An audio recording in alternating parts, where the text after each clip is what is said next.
You trying to get crazy with this thing? Don't you know I'm loco?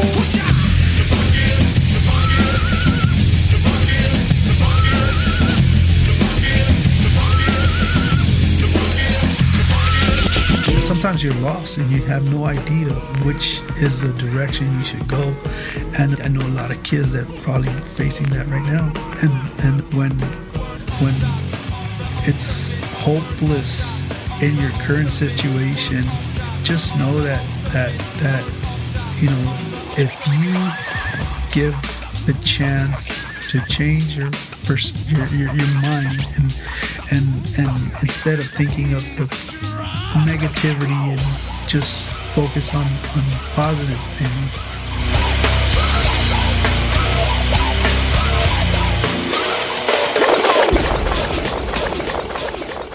All right, man. Welcome everybody to the Lower Left Podcast. We're right here at 17th and Island in San Diego at the Lower Left, and I'm Bobby Ruiz, also known as Bobby Tribal. My man Johnny B. Goods right here. What's up, Johnny? What's up, everybody? Today, man, I don't even know where to start with this dude.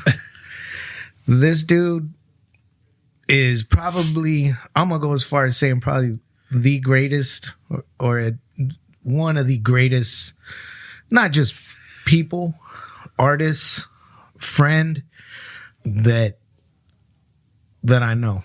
Like this is one bad motherfucker right here. My man OG Abel. Man. And we're real lucky to have him because Abel doesn't say much. Abel doesn't tattoo, but he's probably produced more tattoos than anybody I know with his art. Like his art is copied more than anything that I've ever seen out there in tattooing. He's the man behind so many of the best-selling tribal graphics. He's the legendary. I don't know about the that. Man. the OG Abel, what's up? Man, thank you, Bobby, for inviting me to be part of this past podcast, and always dope to come over here and visit my San Diego family and just sharing some time with you and spending time with, you know, and reminiscing on everything that we've worked on. So damn humble, dude. This dude is disgustingly humble. You're a fool. Nah, man. So I met Abel. I think I'm not sure how we first met, but it might have been at a trade show at ASR. I think maybe in the early 90s. It was either through Risky or Sucker Mike. We all ran in the same circle. Yeah, it was the early days of that circle.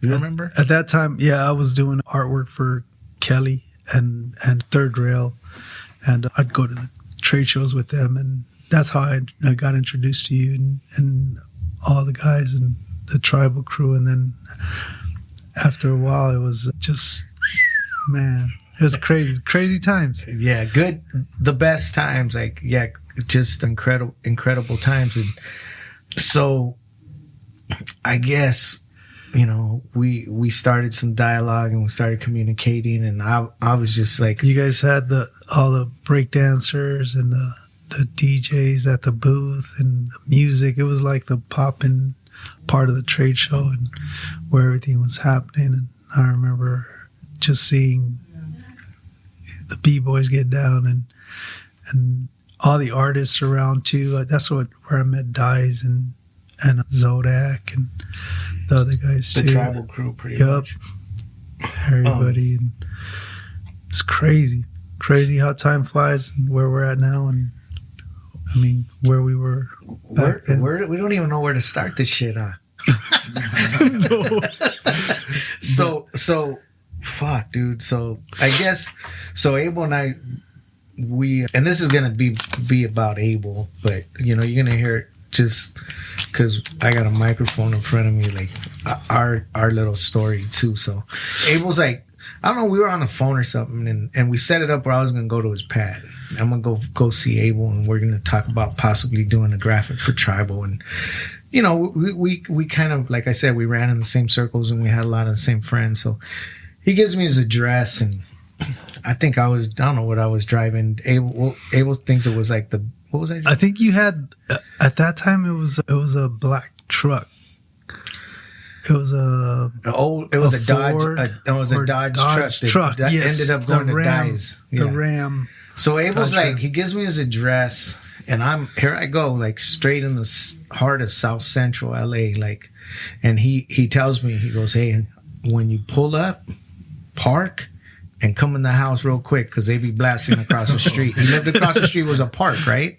Yeah. And my mom's house, and it's on Broadway, so we got to park right across the street, and many times there's been shootings. And last one I remember was a white Cherokee pulling up in the parking lot and calling the dudes from the park, and as they came over to the passenger side window, the dude in the back of the Cherokee just started unloading on him with an AK. And then as he comes out of the park, he looks towards where we're at, across the street, and my neighbors are washing the car, and they start blasting on them. Blah, blah, blah, blah, blah, and take off. And then I see some of the guys run out there, and sure enough, one of the dudes that was closest to the car at that point, he got a few in the back of his on the back, and we're just like, stay down and tell him not to move. And there's some other guys in the field too, and some dudes got hit in the leg, and it was just a trip. But it was, nothing new is common. You know, you see it. That was just where you grew up, and that was kind of shit that would happen. Like you were kind of like, and we'll get to some of the things that you've had to deal with in regards to that lifestyle maybe later. Yeah. But so I go in there, and Abel's like probably wearing some house shoes or some shit, and we go to this back room. It's a house right there, and Abel's always been listening to talk radio. Remember that? He was always listening to talk radio, and I think you were educating yourself. You would listen to political shows, and you would listen to stuff about finance, and you were muraling a trunk. When I got there, you were working on a trunk for someone, but you were doing as Abel calls it, a mural. And you were working on that, and one of them murals. Yeah. And I don't remember what the first graphic you came like hard and heavy. I think it might have been Robo DJ. Was it? I think Robo DJ was. We had quite a few that we had done. Before I think the first ones we had started were logo driven. Yeah, some were just letters and stuff. Because at that time it was something that I was accustomed to lettering because of the airbrushing on T-shirts at the car shows and all that. So we did a lot of lettering, and also the graffiti background. So we were. I mean, it was something that you didn't see very often. Now you see it, and that's the first thing they learn is lettering, and you know, whether they do script, they do, you know, Romans, Gothics, whatever, you know. Now what they're doing a lot is the Ocholo gangster writing now, but I think some of the first designs that we did together were tribal and different font styles. Yeah. And then we got into the more more technical, complicated designs, and the Robo DJ came off of that, I think. Yeah. So, I still have the email that or the notes and all that when I send it to you. And no shit. It was a regular guy DJing, and then I emailed it to you because I sketched it out really quick, and I emailed it to you. There was emails back then? Yeah, we were emailing one another. I think you replied with I don't know. It's kind of plain. It needs something. and I was like, all right, cool. So so I pushed you a little bit. Exactly. So So what happened was I was like, you know what I'm gonna do? I'm gonna turn this into like a Soriamo style. You just DJ. said, fuck Bobby. He said plain. I'm gonna bring it like this. So I'm a big fan of Hajime Sorayama, and I've done some of his, inspired by him, some murals on cars. The devil you did for Kelly. That was one, and they were all inspired by Sorayama, and he's one of my favorite artists at the time, and I was like, why not turn him into a DJ, and that's how Robo DJ sick, came out. That was a hit. Yeah, that was definitely a hit. We hit people hard with that one. Came out of kind of left field. People didn't know what just hit them over the head. Well, that was Abel. But so you know what? I'm gonna go backwards a little bit. So let's I know where were you born? How a little bit of your early childhood, and then maybe go into and I don't know. I mean, we all know this. A lot of people do know this, but you and Cartoon ran together a lot as graffiti writers, and we did airbrush at car shows, and you guys were kind of like partners for a while. Like, and shout out to Cartoon, mad love to Cartoon. That's our boy. We all have nothing but love and respect for Cartoon. Cartoon is definitely a big is not a huge influence in my life, and not only him but his family, his mom, his dad. Through life you go and growing up how I grew up, I had great parents. My parents were good and noble and kind and awesome parents. But it's also good to see and get influenced by other great parents. And when I would see how Bob, which is Cartoon's dad, would handle situations that happened with him. Now I apply some of those things with my kids as well, because it was dope seeing a relationship, between father and son. When they'd work out situations, when we'd be at car shows and airbrush, even the booth and how they ran the booth, him and his mom and me and Cartoon were airbrushing. And what year was that? Just dope. It's probably late 80s, early 90s. But, he's him and his family I owe a lot to. And, but, you asked, how, where I was born, and where I was early childhood, stuff like that. I was born in a small town in the state of San Luis Potosí in Mexico, and I loved it.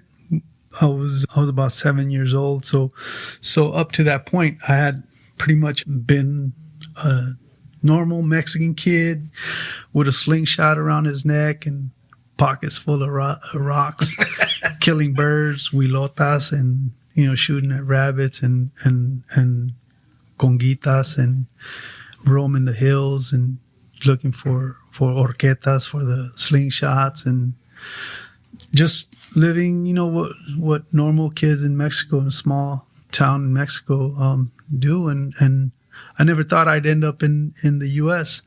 I lived with my mother, and we lived with our grandparents. My grandparents on the side of my dad.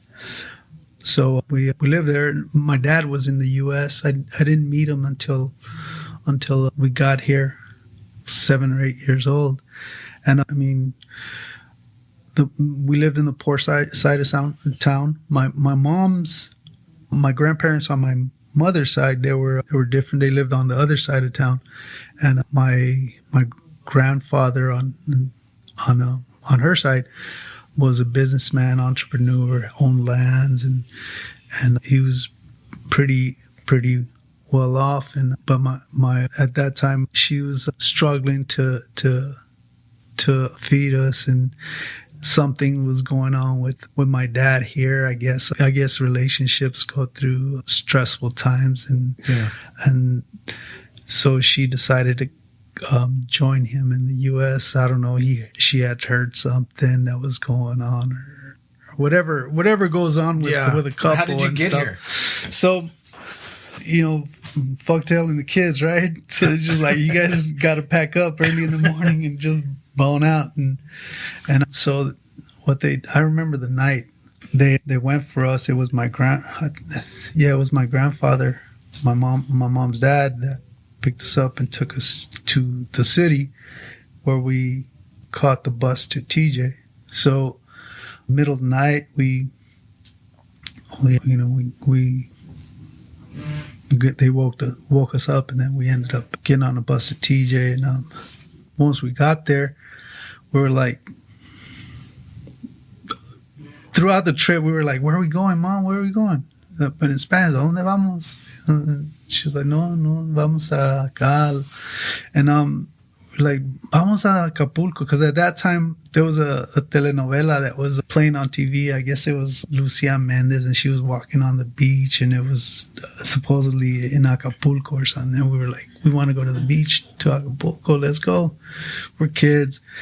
But no, we ended up in TJ, and then we got there. I remember getting to a hotel in TJ, and I guess we met people my dad knew, and which arranged the whole crossing. And we stayed at this hotel for a night, and I remember in the lobby there was a big eagle. I don't know what, but it was like a huge stuffed eagle, like a taxidermy. Yeah, it was like above the stairs or something, and I remember it, and it was just at that age, I was already, my mind was like all over the place. And it's always been like that. And up to today, my mind is like, I know, always going off in different directions and stuff. And so I'm there, and I'm like, you don't know what's happening, where you're going to end up. And we end up going to this house on the side of the border. And it was an old lady that lived there. She had like on the Mexican side. On the Mexican side, and it was a beat down house. I think I want to say like kind of shack looking, and she had a bunch of animals in the back, and that's where. And you were 7 years old. My brother, 7 or 8. And all this stuff kind of stuck in your head. It was an important time for you. Yeah, because you're a kid, and you're like, you're in transition, admiring your surroundings, and you're like just looking at everything and what's going on, and trying to figure out what the next plan is, but you don't know it because the adults aren't telling you. So, and they don't even really know for sure. She does. Yeah, she's never been there either. So she's like, that's admirable for my mother to have taken or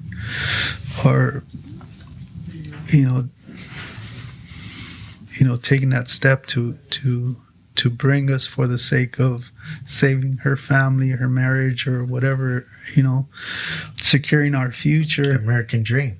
Yeah, for the American dream. But who knows if it was something that she wanted to do. She probably just like, after, mending her relationship with my father or something. Yeah. I don't know. I've never asked her. But to my brother and myself, it was like, they were taking us out of our world, and you didn't want to think about anything else. I just wanted to go home, or you just like, man, where are we going now? And you don't know where you're gonna end up. So I remember, again, middle of the night, they come wake us at that lady's house, and we walk down around where the lady lived, down a trail, and then we go through, we cross a little creek, and there was a big log that we had to get across with, and then there was a hole that was semi-covered, and they uncovered. It was a hole in an actual hill or the mountain, like a tunnel. And it was a tunnel.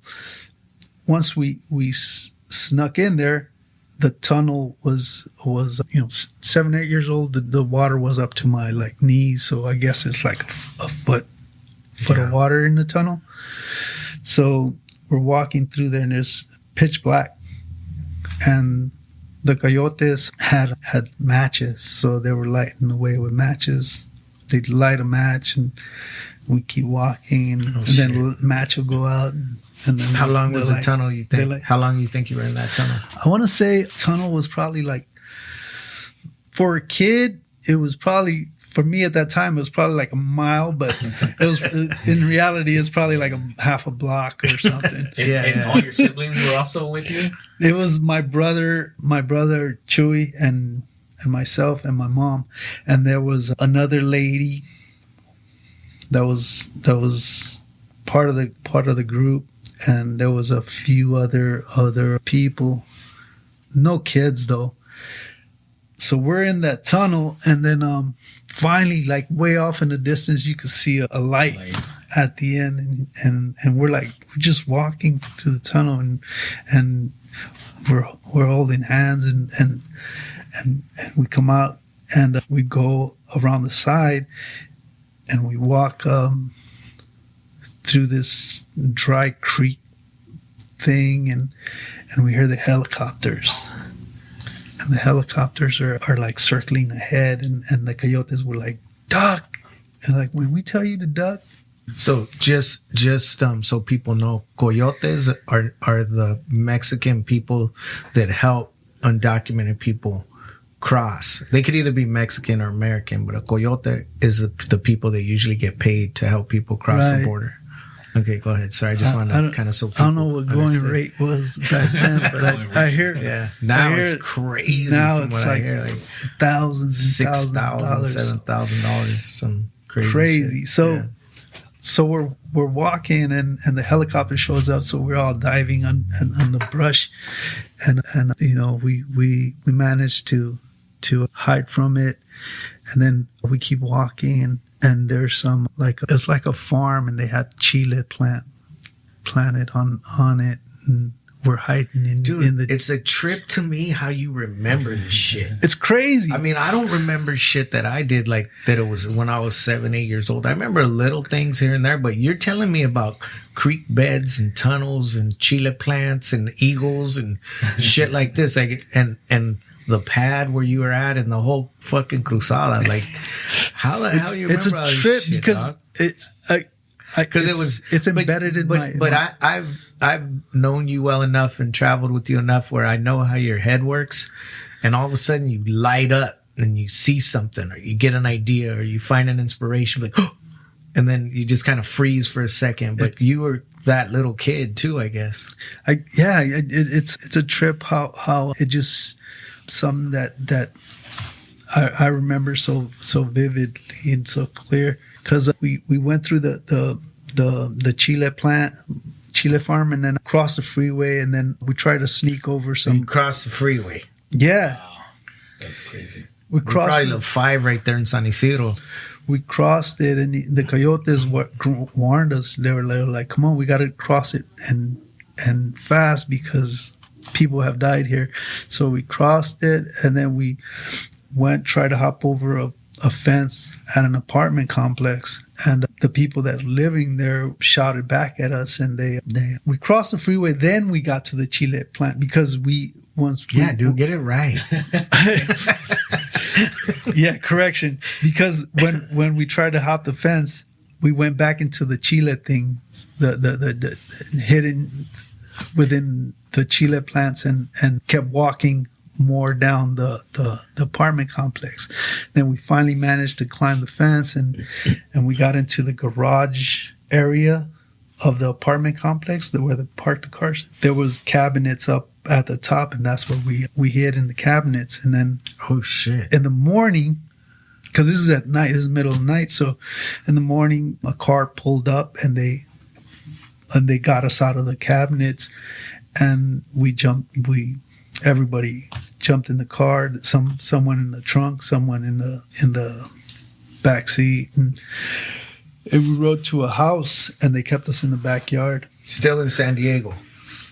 Somewhere, yeah, not too far from the border, and so we were kept in a chicken coop in the back of that house, and it was a nice house. That one was in a nice neighborhood, but in the back they had like a To you probably thought it was nice because it had hard floors. Huh? yeah, Not dirt. Yeah, exactly.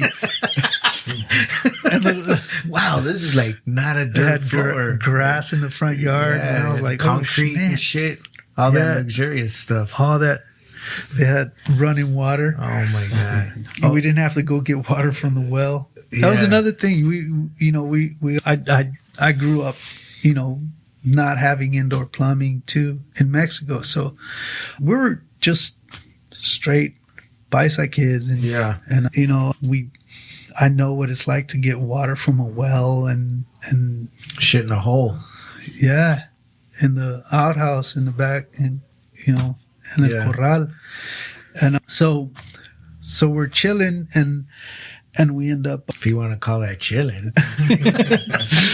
so we're thirsty and my mom doesn't know, she's not like, she's like quiet about it and she's worried but the lady that was by herself within the group, she was like, she started speaking up for us, like, how can you keep us back here without giving us food or water? And so they ended up getting us something to drink, and it was hot. I think it was like, I'm not sure if it was May or June, but it was I think close to summer, if not summer, and it was a hot day back there. I remember being thirsty, and then they finally that lady got into a fight. She ended up leaving, or she got kicked out of the house, or who I don't know what happened, but they went their way, and then someone picked us up from that house and brought us to Compton, to LA, where we met my dad. And that was the first time I had. Yeah. So the area where you grew up was Compton. Where I went to your pad, where was that? I just know that was somewhere off in South Central somewhere. I didn't know the neighborhood or what area that is. So where did you primarily grow up? Well, Compton was where the coyote took us, so I guess my dad could pay and get us. So we're there, and we're like two bicycle kids had never seen the U.S. So all we know about America and the U.S. is gringos. Yeah. There were gringos and is none but blonde people. Yeah. But we show up in Compton and it's all black. Yeah. And we're like, oh shit, and in Mexico, and especially in our part of Mexico, is we don't only familiarity with blacks was when Tarzan. Yeah. You see him on Yeah. TV, and so it was new for us, but we're kids and we just like to play, and we ended up staying at friends' house, and then families and other families, and then we just couldn't find anywhere because we're what they call inquietos. Like, inquietos is like kids that can't stand still. Yeah. And so we get in trouble a lot. Yeah. And my And that's like that part of the story that kind of we talked about as you grew older and your brothers grew older and your family finally found kind of a place to live. I know that you've been through some shit. Like I know you've experienced some tragedy, and I know you've seen some real heavy things and had to just live with situations that were, most of us it did tear us apart, and there's a lot of people out there, not just in our community, but people in general. People come through and they kind of live by that, and they make sure everybody knows that this is their past and this is what they've done and this is what they've seen and this is, they did some jail time or whatever. But that's not Abel. Abel is probably heavier the story than 95% of the motherfuckers out there claiming that they're this and that and they've seen some hard time and they've done gangster shit and their family's this and that. And this dude's a real deal. You know what I mean? Like, but he's not that dude that's going to talk about it. He's not that dude that's going to brag about it. He's not that dude but you know, that's one of the things that I think I really respect about Abel, and I know about Abel is, you know, we've shared a lot in our travels, and we've had a lot of heavy conversations, and you know, I know you lost a brother. I know that, you know, your other brothers, you have two brothers. I think Lefty's out, right? Yeah, Lefty's out. I got two brothers that got out and then they got deported. One is still in the system. So you have three brothers. Well, I have three brothers now. We used to be five, and then they killed Lewis. So then there was only four of us. So myself and my other three brothers. So one's still in. Yeah. He's doing life, right? Yeah. And then Lefty got out, and he's somewhere down south, right? Yes. And he's an amazing artist too. I've seen some of his murals. He's a badass artist too. Yeah. So that shit runs in your blood. I mean, it's something that we're pretty much obsessed with, I guess, and you know, from Chewy to Lefty to me and Frank, you know, Frank is painting stuff too, and who is Frank? Frank's the one that's still locked up.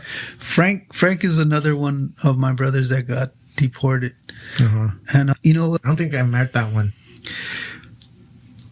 I met Lefty. Frank was always a skinny, tall, and they call him Largo.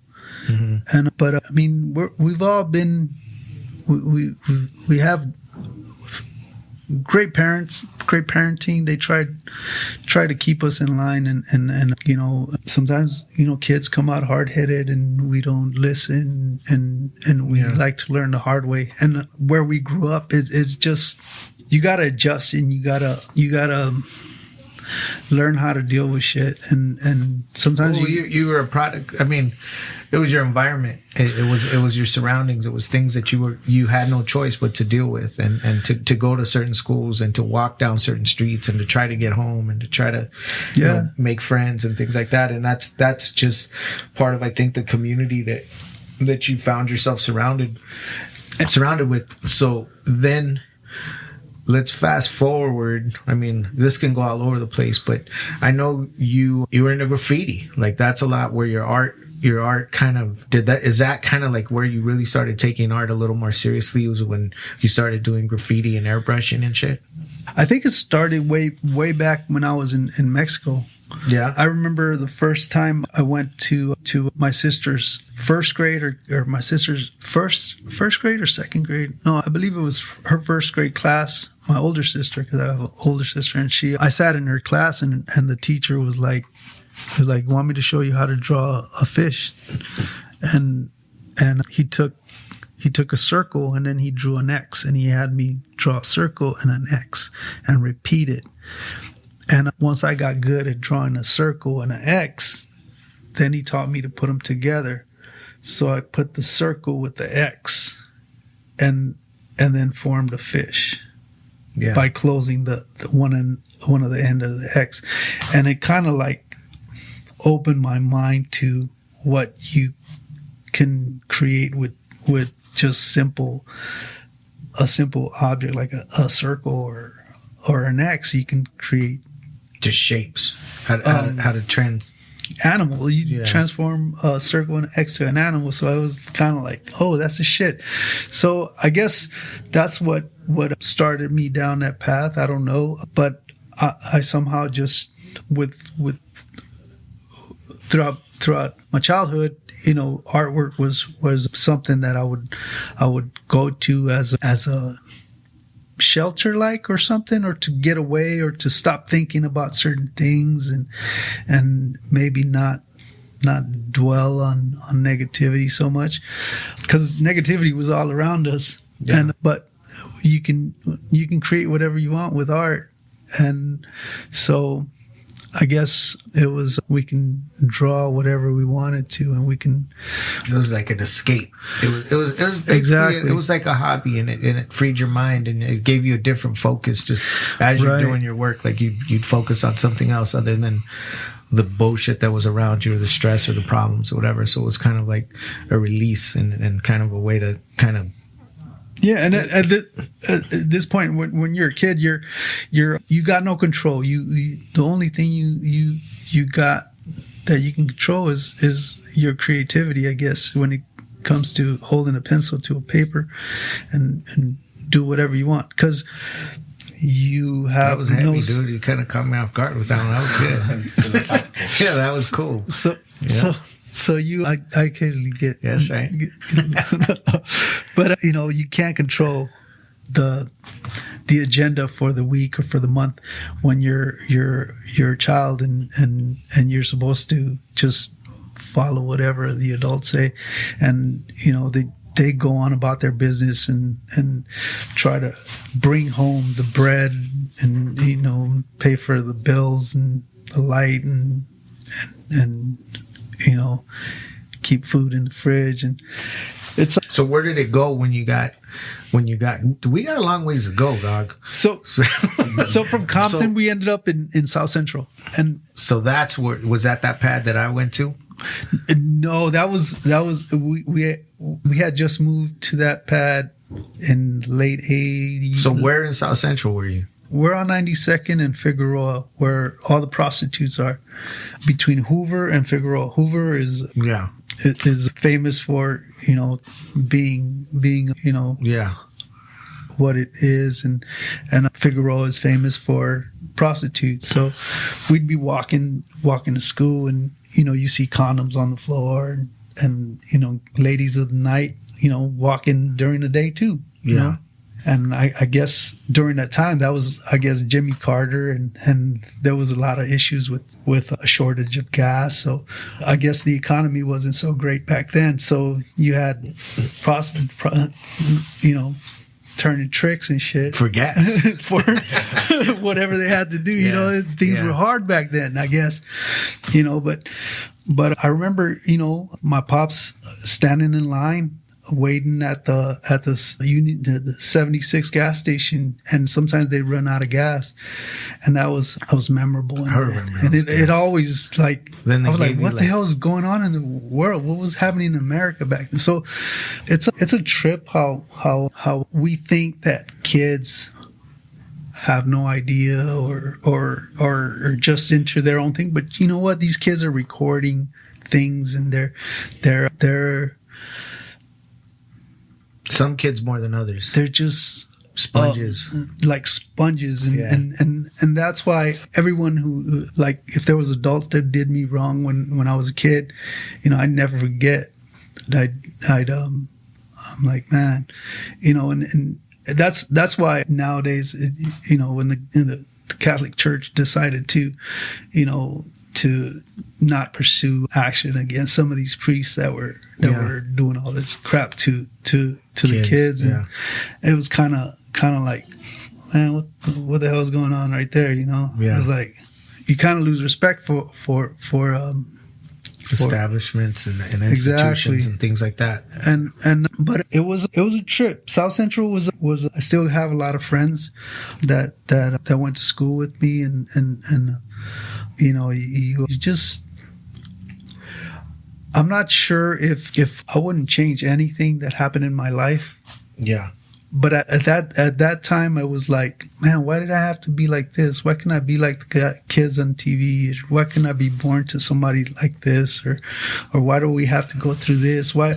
Abel, but homie, come on, man. Like, we sat at lunch today. We had out on a patio, like, beautiful day, and we were talking about how blessed we are. Crazy. And how we are where we are, and having the perspective to appreciate it and not really stress too much on killing ourselves to achieve more, maybe. But I don't know. But let's to move forward a little bit. Like, I think it was hip hop. Right, hip hop came into your life, and low riding, and all these things that were around us in Southern California in the 80s and the 90s that kind of like drove you into a direction. It was that California culture, like the images that you were seeing, with the graffiti, obviously, and going to these car shows and airbrushing and looking at your early work and your murals and things like that. Like, it's obvious that you knew what the fuck you were doing because you had images in your head that were based around your lifestyle. Talk about that a little bit. When did you start seeing and really getting into, you know, the hip hop style letters and the whole low writing type murals and things like that? Like, and the gangster shit, you know? Early on, I guess through elementary school, you know, you just, South Central, there's a lot of negativity that's said about it, but that within it there was a lot of positivity, and yeah, there was a lot of some of the people that I guess they want to portray themselves as you know, I had it tough. I'm from the ghetto. I'm from the hood. You know, they want to glorify it. I guess they want to glorify the negativity. I think it's important to look at everything that was happening as far as positivity within it. Because there was people, you know, there's some really, really awesome people that I associated with from early on. And you tend to gravitate to those positive people that you come across in your life, regardless of how old you are. You know, I had a friend, one of them, I made friends with Snake Doctor. He's the one that made it possible for us to do the Snake Doctor.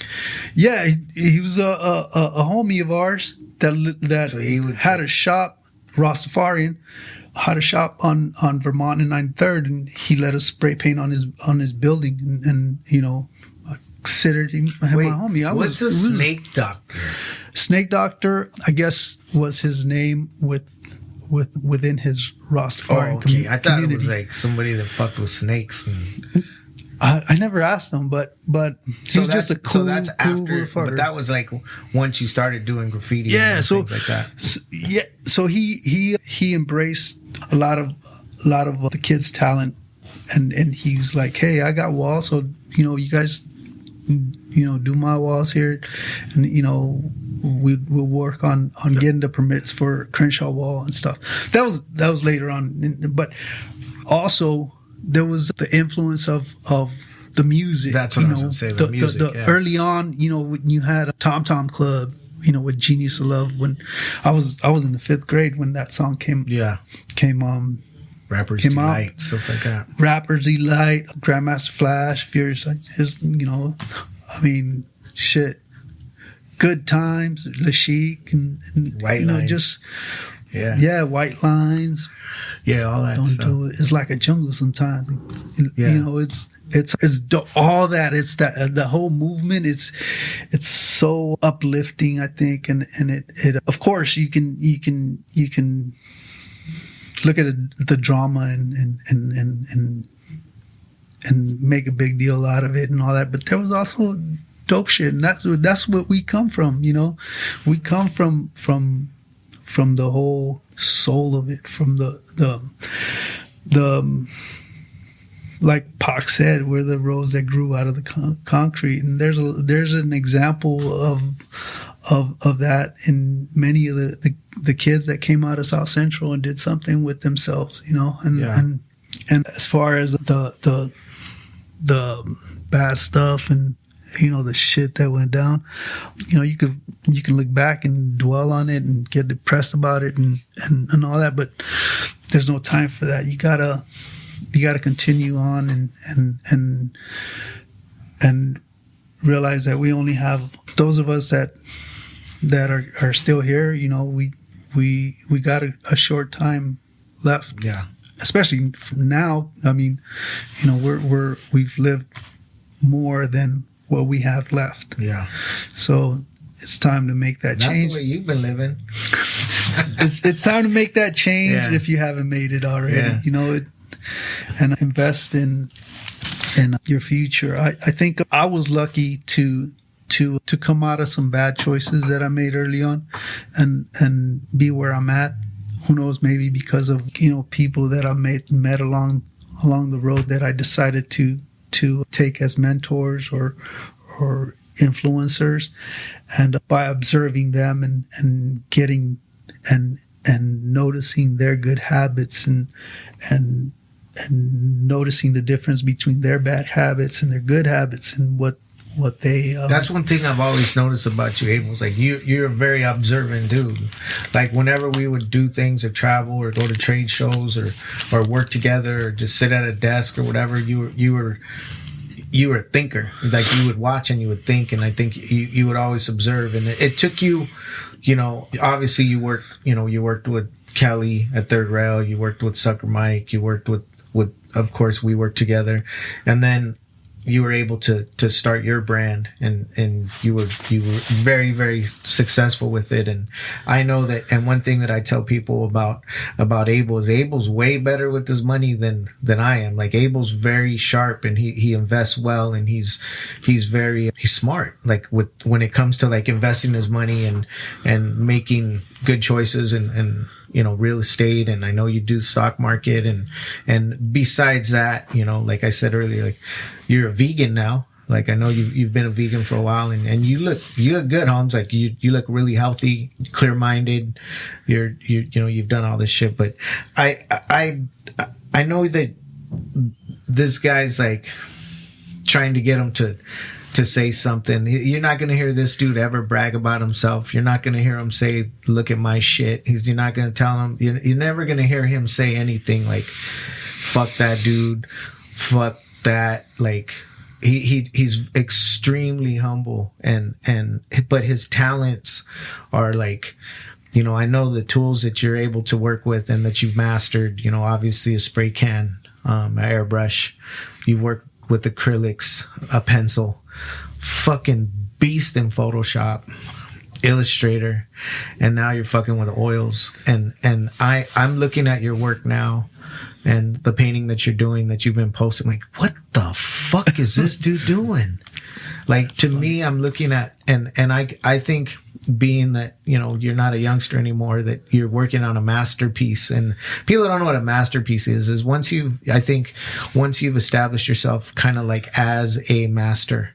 And I would consider Abel a master in what we do in the art community that we're involved in. And anybody that knows anything or followed Abel's work would be able to look at his body of work since, forever. And I know your body. I've seen a lot of it. I don't know all of it, but not just that, your ability to marketing, advertising, layout, just fuck, dude. Like, it's stupid.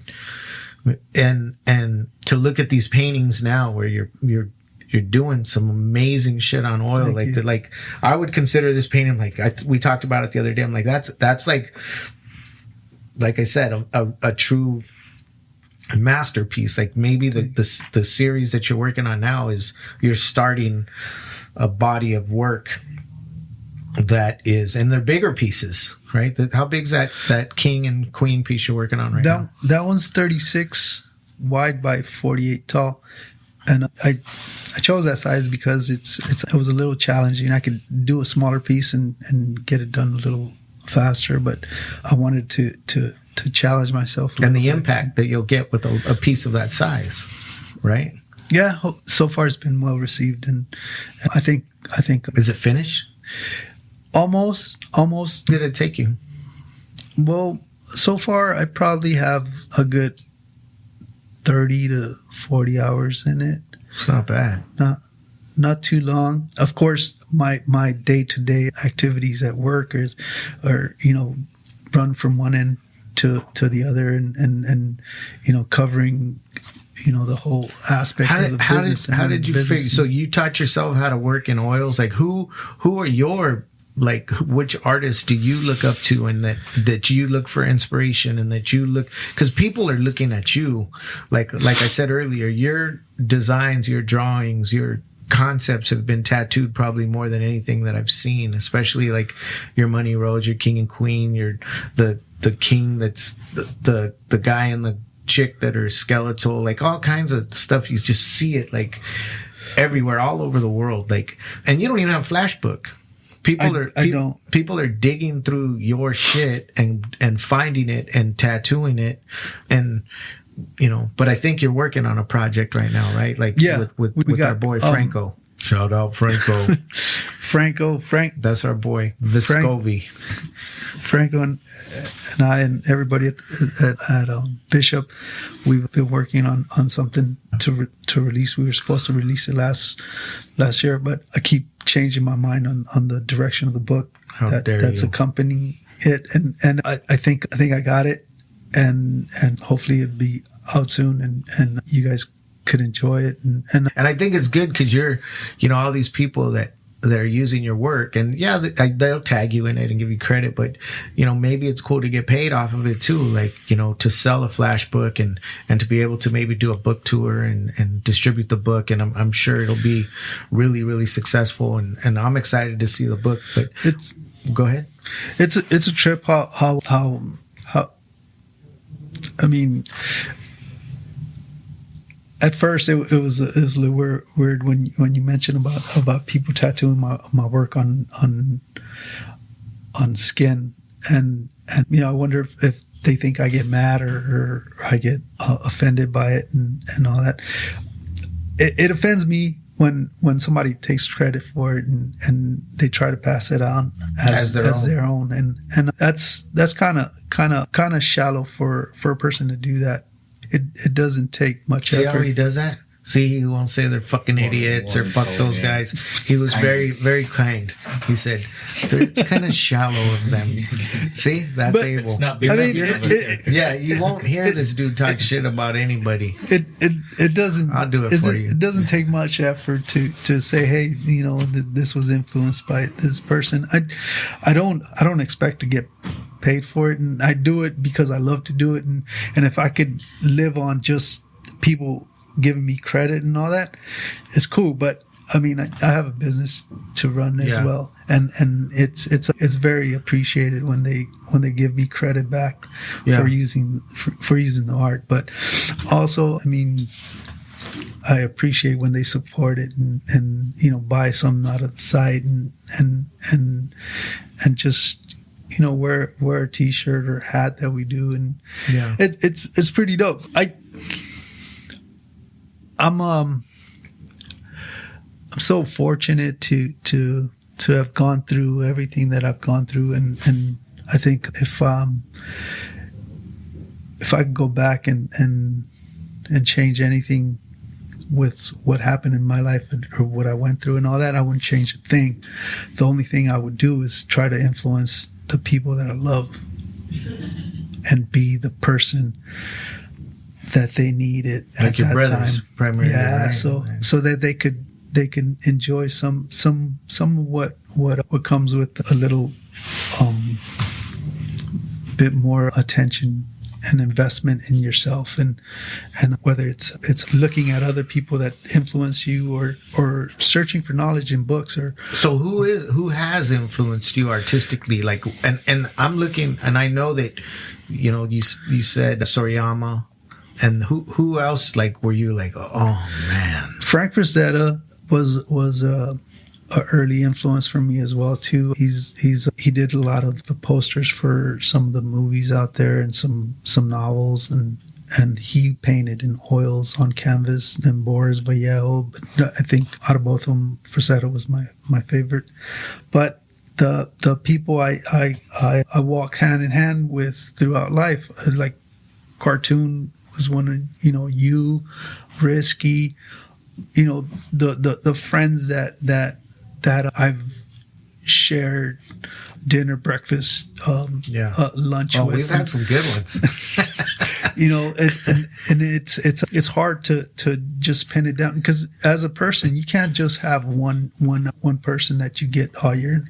You got to know how to pick the fruit out of each and every individual that you think has something to offer you as far as advice or anything. Well, one of my neighbors introduced me to the stock market early 2000s, and he was he's quite older than me, and we used to sit in our front yard and just talk and have a beer, and awesome person. That was a blessing, bro. Like when I saw you doing that and taking off with that, and you were telling me some things and trying to teach me some shit, but I got a hard head and I didn't like understand all of it, but I know how well you've done in the stock market and with your investments and just like I said, you're really good with your finances and you know, I'm fuck, dude, I'm proud of you, and I see where you're at, and I know what you've done and where you came from and things like that. And beyond just finance, and you and I know that, you know, we both measure wealth a lot differently other than just financially. And people say, oh, that's easy for you guys to say, but I think we have that perspective. And one other thing that you know, I'm trying to learn from you, because I've learned things from you as well, is you're a real healthy dude now, man. Like what inspired you to get as healthy as you? I know, like you and Esteban, Lucky, Kenny, there's a lot of dudes popping up doing the vegan thing and being healthy, or being, you know, vegetarian, or really taking care of themselves and making changes for not just for themselves but for their family. Like, what inspired you to make that change with the way that you eat? Another one of my biggest influences has been my father, my mother as well. But my father was, I believe he was an artist, and he was creative. He was an artist at a time where art was not looked at as something that you should do for a living, and I'm pretty sure his parents kind of steered him the other way. And as far as health, when he died December 23rd last year. Yeah. Or year before. The year before that. Man, time flies. He just deteriorated in front of our eyes, and he led a different lifestyle, and he was addicted to alcoholism and throughout all his life. And I saw firsthand the impact of what it does to you and how you end up. And even though his death was more caused by a fall that happened while he was intoxicated, and it was just, I think, the last thing that I needed so that I can look and evaluate what I have left in life and try to pursue a different. So it was your dad's. When your dad passed, that pretty much was when you made the change. I stopped drinking. But, you know, Abel, like, you and I, like, we traveled a lot. We've been to a lot of countries and cities and hung out a lot. And you were never, like, drunk. Like, you weren't, like, you always seemed like you had yourself under control. Like, you've always managed yourself pretty well. Like, you were always, I've never seen you get out of control or act stupid. I mean, I would handle that part of it. But you know what I mean? Like, you always carried yourself real well. Like, you were, you know, but now, like, I could see the clarity, dude. I see this different dude. Like, you told me the other day, we were on the phone, and you said, man, Holmes, if I would look at, if I seen myself 5 years ago or 10 years ago, what was that? What'd you say? You know, like, who's this hippie? Who the fuck is this hippie that's all of a sudden appeared and took over Abel's life? Yeah. You know what? It's a trip, and yeah, if you would have told me that at this point in time, stage in my life, I was going to be like this, and with the American dream, Abel. Like, you are the American dream, bro. Like, you know what? And you're not gonna say it because I already know you ain't gonna ever say anything like that. But I didn't know the story you just told me about, you know, how you came across a border and the struggles that you went to and things like that went through. That's just one story. That's just one story, bro. Yeah, but I know some other stories. Like, I know some stories that you have shared with me, and some fucked up things that you went through, not in regards to your brothers or your neighborhood, but things that you did and the shit that you were involved with, and that you were able to catch yourself and make some changes in your life because you got some perspective from, and that was like during the time that we met, and some of the shit that, and you were already doing shit with your art career, but I know you had other challenges and you had other things that you had to adjust. And it's like I said earlier, I know you, and I don't know everything about you, obviously, no, and nobody knows everything about everybody, but fuck, bro, but where you're at right now, health wise, with your family, being a grandfather. How many kids you got now? I can't even keep track. I have 5 kids and 1 grandkid. Right, 5. I thought you had more. It's just 5. Feels like more. Yo, we got our dog now, so I mean, that's and what's really cool is our kids grew up together and they're still they great did. friends. And Chelly and Isaac are sitting in here kicking Yep. it, and both of our, those two are in the clothing business. Yeah. And they're kind of following within our, and I'm really proud of that. And I was telling somebody the other day, like little Abel and Isaac, when they were, I don't know how old they are. We took them to Japan. yeah. And these two, the kids still holidays, like where'd Isaac go this weekend? Oh, he's up there with little Abel, or little Abel comes down, or the kids are hanging out and stuff like that. And that's a beautiful thing. And just, I'm going to call it the American dream, Holmes, because you are, and I think you handle your fame really well. And I know you're never going to say you're a famous dude, but you're a famous motherfucker, guys. You know what I mean? No, but you are, and you're humble, you're successful, you've struggled, and I think it's important for people to know that, like, this shit ain't easy, bro. Like, and it's, If I can, because through life you're constantly in search of something, in search of this, in search of that, and sometimes you're lost and you have no idea which is the direction you should go. And I know a lot of kids that are probably facing that right now. And when it's hopeless in your current situation, just know that if you give the chance to change your mind, and instead of thinking of the negativity, and just focus on positive things and continue to do that, there's always a way out. And whatever you think that is consuming your life like a cancer, and there's no way out, there's always a way out. There's always gonna be a better person with that experience once you've overcome it.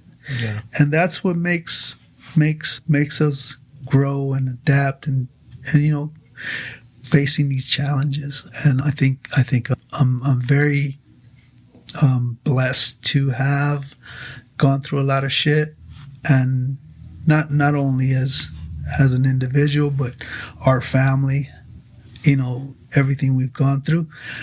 Some of us handle it a little different than others, but as long as you continue, kids out there continue to invest in themselves and taking the time to educate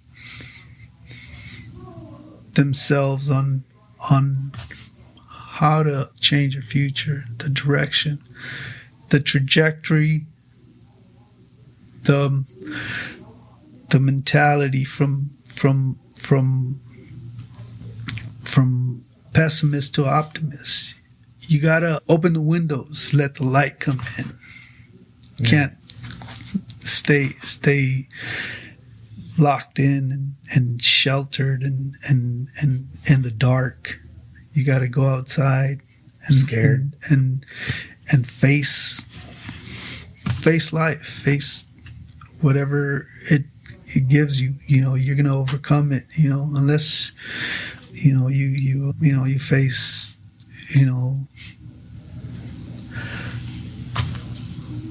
a few bullets, but Yeah. but that's you can't do nothing about Yeah. that. And God, man, there's so many things I want to go into with you, but there's things that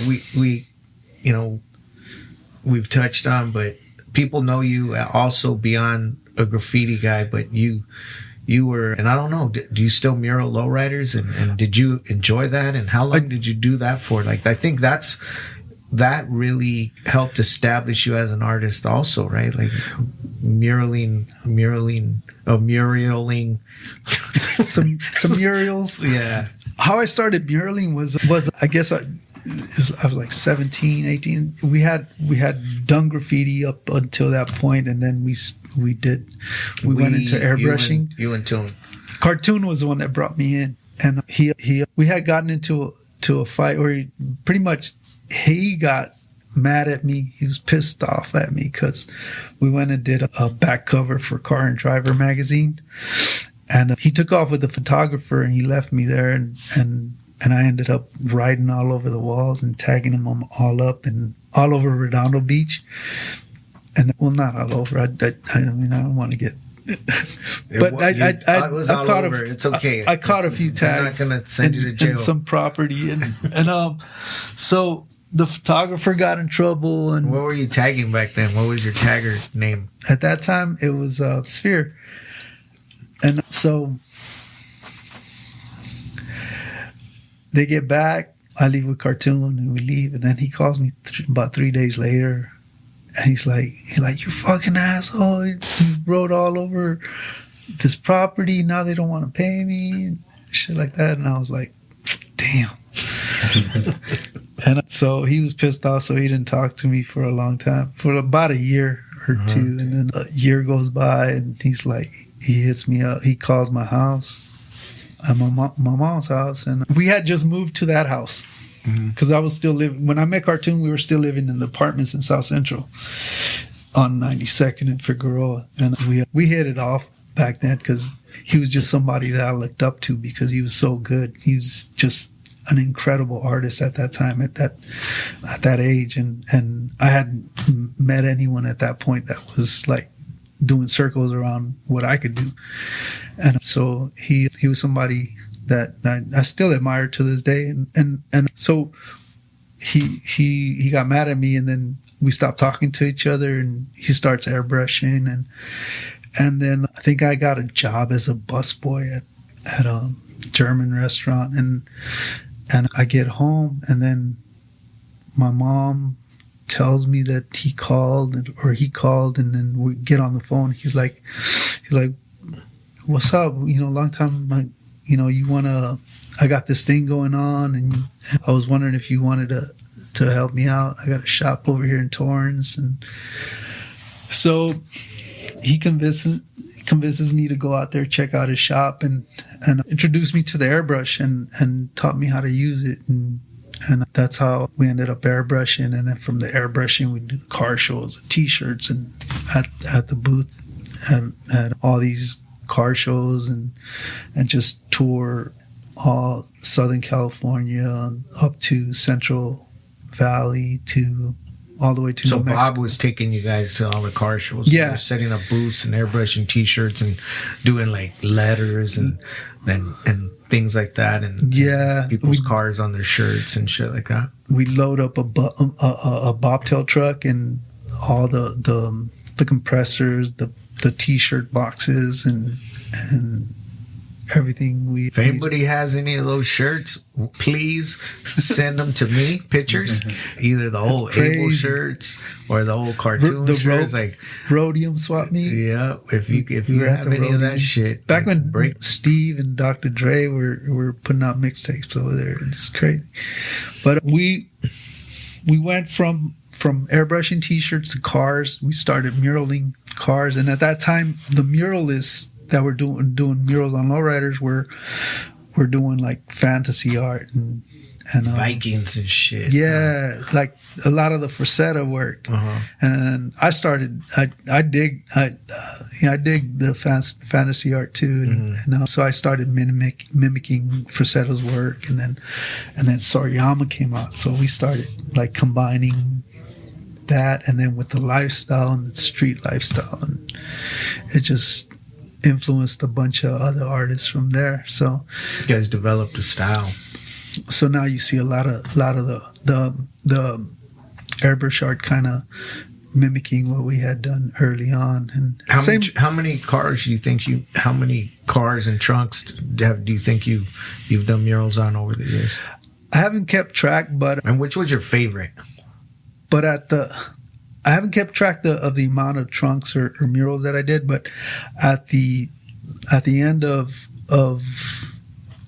of my muraling, I would number them. So I'd number them by the year and then the number I was at during the time that in that year. And I don't know, I have no idea, but it's quite a bit. Sometimes I get surprised on Instagram and see a trunk that I did I don't know how many years ago. Yeah. And it's a trip and it's still riding. And so if I, and it's not your favorite thing to do anymore, huh? Like I know that people hit you up, dude. And I hear little rumors. People say, man, we offered Abel this much for a mural, or I heard Abel won't even take this much to do a mural, and Abel don't want. I would be like, that dude's crazy. Like it'll take him a week. He could make that much money in a week, and Abel's like, Abel doesn't want to do it. Abel doesn't want to do murals. What's up with that? I think the way I'm headed right now and what I want is that's dope that you're not financially like. You're driven. You are, but you're not. You want to do so things. You want to do what you want to do. It's so dope to be in a position where you can do that. Yeah, that I'm at a point in life where I can get to enjoy my family. I get to enjoy my grandson. I get to enjoy my kids. I get to enjoy simple things, life at work, and create and home and if I want to do whatever I want, I can. I mean, but there's so much to do, and mural work takes so much time. It's you gotta get in there and just put 70, 60 hours into a piece, and I love it. I wish I could do more of it, but it's just I got so much going on.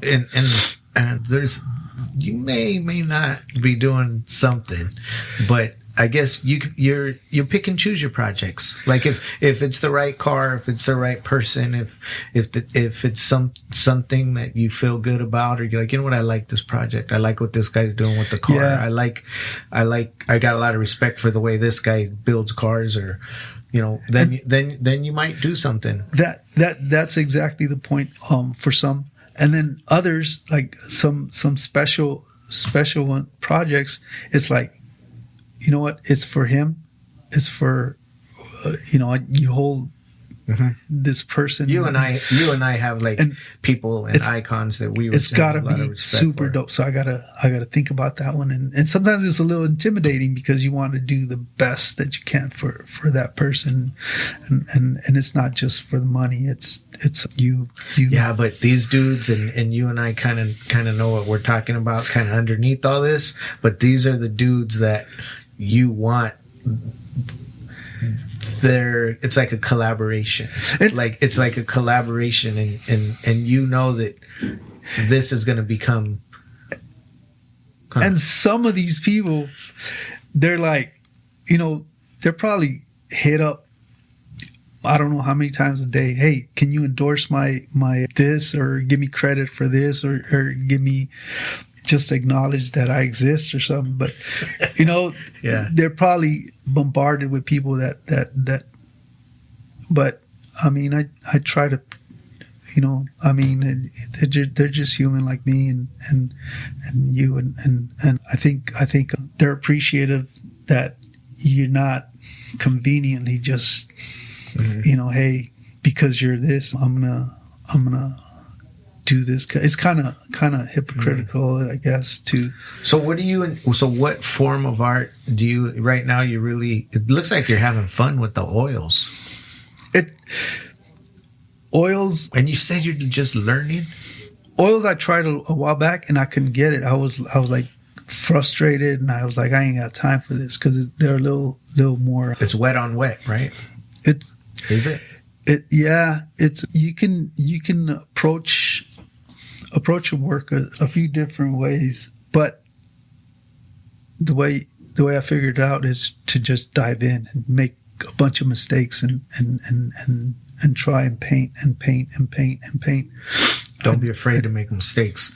That's something that's, because you could always fix it. Very important to make mistakes. Yeah. And you learn a lot. And I think I got it. I think maybe kind of. I think keep trying. Keep making. I think I'm going to be painting a few more. So you're having fun with it. I'm having a lot of fun with it, and it also gives me a chance to build the collection up, and I'm very aware of the fact that I can go any day. So I don't want to leave and just like, damn, this fool didn't leave any paintings behind. This fool didn't. Yeah. He left a lot of work and all that, but where are the originals? And the originals are sitting on the hood of a car and all that. And I want some canvases. Like you're developing a body of work right now. Yes, and I want those to outlive me, maybe by a few hundred years, hopefully, and hopefully some. I think you are, and you will live beyond your lifetime because you're one of those dudes. Like you, and from. No, I'm telling you, Abel. But because within the community that we are involved with, and the tattoo community, the hip hop community, the Southern California lifestyle and everything. Yeah. Right now we're living it. We've been in it. You're going to be one of those guys that's going to go, and his art is going to be representative of this period. And when people look back on it 100 years, 200 years from now, and I'm hoping that Tribal will be a part of that same thing, and I think it will be, and it's important for us to do that for our kids. And there's another thing I wanted to ask you about. Johnny, you cool? Yeah, I'm good. You good? Yeah. So I've been hogging up all the questions. It's because I've been excited about this. Like I've been thinking about this dude, but you're real heavy involved, and I know you love boxing. And you've been real fortunate to work with some badass boxers and to design shorts and robes and do the whole corner for boxing. And talk about your love for boxing and who your favorite fighters are right now and some of the dudes that you've worked with. Boxing is something that my dad used to promote boxing when he was young in the little town we were living. They'd put on little shows and have other people come in and fight in their little town, and he would talk about the fighters that he'd like, and I remember talking about Pepino Cuevas, and when I was a kid I was like, ooh, I want to see Pepino Cuevas fight, and Pepino Cuevas ended up fighting Thomas Hearns, and I remember that fight, and I was like, man, Pepino Cuevas got knocked out by Tommy Hearns. Oh, he was just Tommy Hearns fought when he fought Sugar Ray. That was one of the best fights ever. Well, then Sugar Ray was my favorite fighter for a long time after Pepino Cuevas, because he ended up beating Tommy Hearns. So Sugar Ray was my man, and I try to mimic him and whatever. I mean, Rocky and no, I got that fight confused. It was Hagler Hearns. Hagler Hearns was a good fight. That was the fight I meant to say. Hagler was a badass dude too, but rest in peace. Sugar Ray was rest in peace, Marvin Hagler, and Sugar Ray was my favorite though. And there's controversy on who won their fight, but I think Sugar Ray pulled it off. That was crazy, them fighting that many rounds, and it just it was something that I did as a kid, because in the apartments that we lived, they make us fight against each other, and I guess the men, roosters and shit. Yeah, and they bet on us, and they get the black kids from the neighborhood. They bring them over to fight with us, and they bet on us, and it was always entertaining for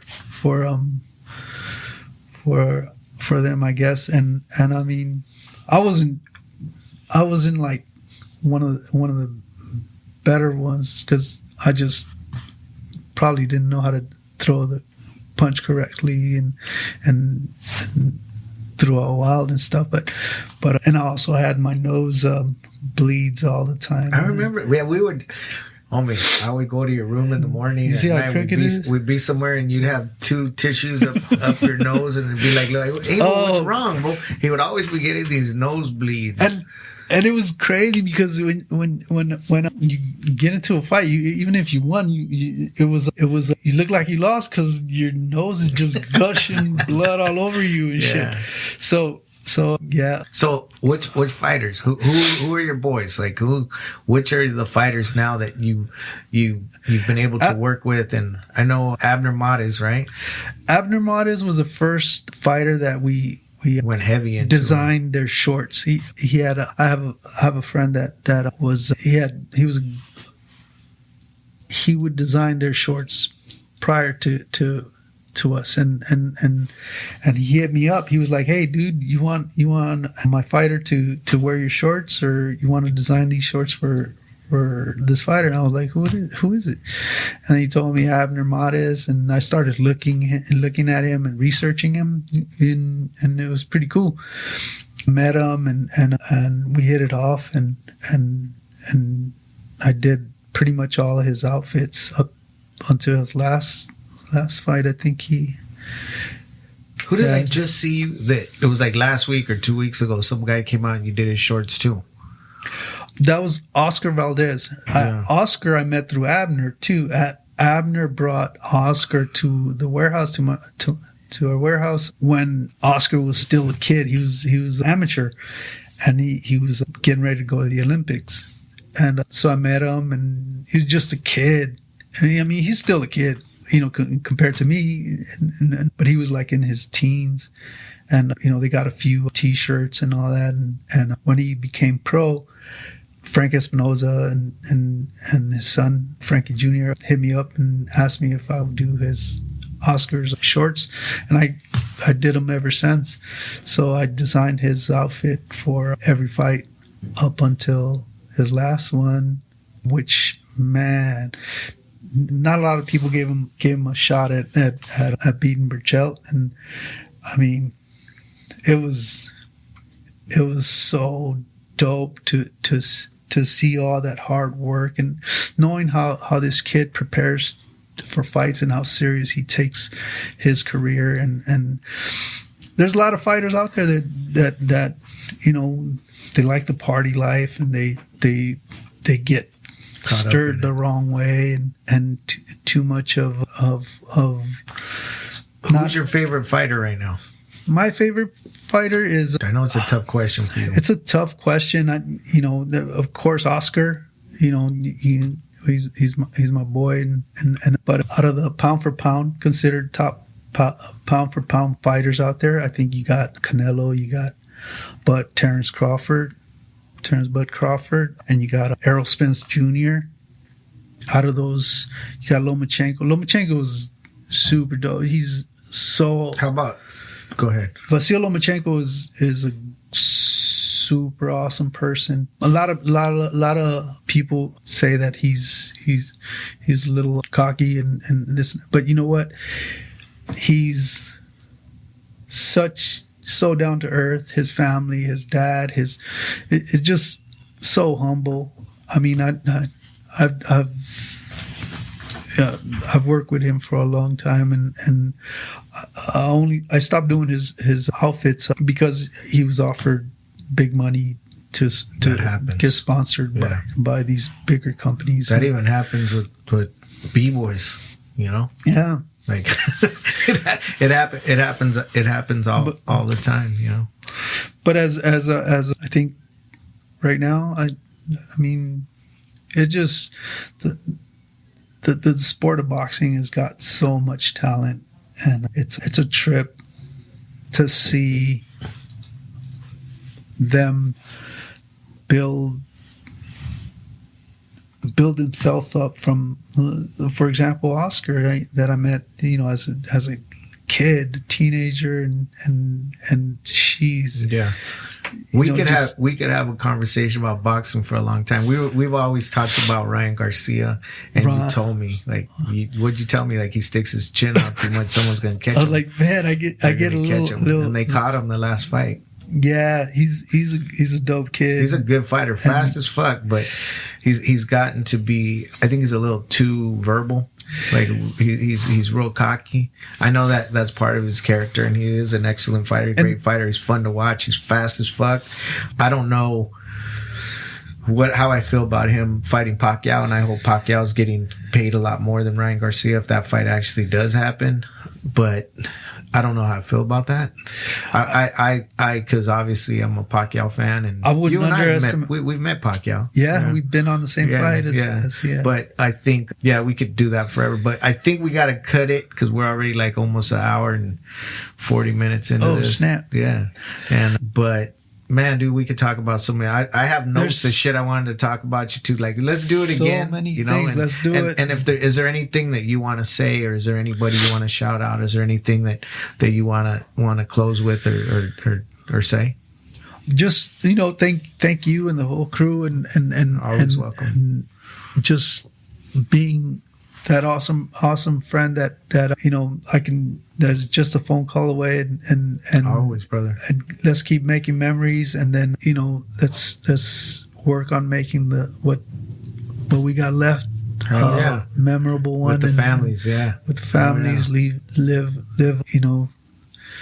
as best as we can, and influence each other, each other, and the younger generation. Those who might find themselves in a little tough position, because there's no shortage of that. There's especially in the neighborhoods. Yeah, I mean, your story is amazing, bro. Like I said, I there's some things that you said today that was like, and just to be clear, I've never joined a gang, and I've been pressured, and I've been and if someone out there is trying to avoid getting drawn into the negative aspect of their neighborhood, or getting drawn into certain circumstances that they truly don't want to be part of, stand up and think of your future, and so what if you're different? You're that small percentage of people who take that step, mm-hmm. and don't join the crowd and don't follow the crowd, and you look for a better option for yourself in the future. And if I can help out in any way, and if you guys ever want to write to me on Instagram or any of the social medias and what's your Instagram? Ask advice. Instagram is OGAbel, @OGAbel, and Twitter @OGAbel, and Facebook OGAbel Collection. But yeah, that's I guess that's my biggest concern is to be the help that a kid that is in a position that I was in, and I can help him out in a way, or guide him with some words of wisdom and all that, and it'd be a pleasure to be someone who could influence change. And I guess that's more important, even more so today than ever, because things are crazy in the world today, and you never know what can happen in 10 years, 5 years, 10 years. The world is changing fast. There's a direction that we're headed that is going to take a lot of discipline on the part of each individual, and not to be so quick to give in to ignorance.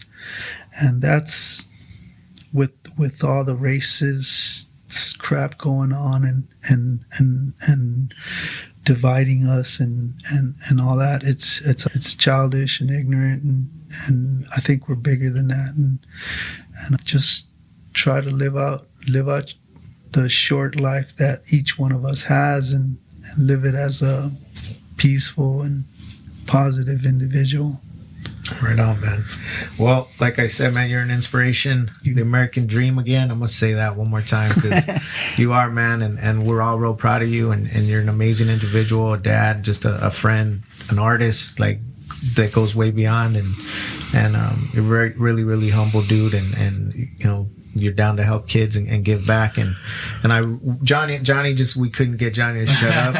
You know? No, I know you guys know each other very well, so it's great, like, being part of the conversation and part of the podcast as well, is letting people like hear that, because a lot of what you said is super inspirational. And like when you close it right now, the intent is that, right? Is to help change a life and make other people's lives better, and make better decisions, because it'll ripple down their family line forever. And what greater gift is that? You know, to change somebody's life. It's more than currency can give you. You know, especially today, like you said, with the craziness going on, and so I'm just like very, very, very fortunate to be able to sit in with this particular podcast, with this particular episode. So thank you. I appreciate it. Yeah, man. Thank you, man. Thank you. Thank you, Abel. OG Abel, Lower Left Podcast. Love you, brother. Love you. Thank you. Looking forward to doing this again. You're welcome. Johnny Be Good. Lower Left Podcast. We're out. Peace.